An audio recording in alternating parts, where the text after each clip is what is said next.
Hi friends అందరికీ ఈరోజు మనం అయితే మన పొలం దగ్గరికి అయితే వచ్చాం ఫ్రెండ్స్. చూడండి, పొలం అయితే మనది చాలా మట్టుకు అయితే పండిపోయింది. బట్ ఏంటంటే వర్షాలు రావడం వల్ల మన పంట చేనులో నీరు అయితే ఉండిపోయినాయి. సో అదైతే బయటికి తోటకి ఈరోజు అయితే మనం ప్రయత్నం చేస్తున్నాం ఫ్రెండ్స్. చిన్న మోటార్ తెచ్చుకుని చూస్తున్నారు కదా నా బ్యాక్గ్రౌండ్లో మోటార్ అని. ఏంటంటే పైప్కి అయితే నీరు అందట్లేదు ఫ్రెండ్స్. పొద్దున్న నుంచి అయితే చాలా ఇబ్బంది పడుతున్నాను.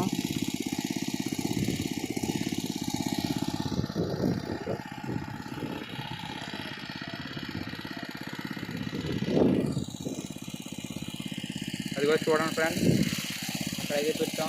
నీరు రావడానికి చాలా పెద్ద గాడి కూడా వేసాను. అయితే అందుకుంటుంది, ఒక్కోసారి అందుకోవట్లేదు.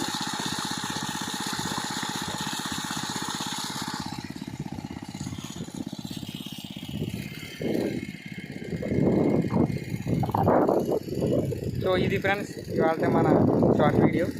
సో చాలా కాలం అయింది వీడియోస్ పెట్టి, చాలా సబ్స్క్రైబర్స్ అయితే లెఫ్ట్ అయిపోయారు. సో ఎవరైతే లెఫ్ట్ కాకండి ఫ్రెండ్స్, వర్క్ ప్రెజర్ వల్ల చేయలేకపోతున్నాం వీడియోస్ అయితే. సో బాయ్ ఫ్రెండ్స్, ఉంటాను మరి.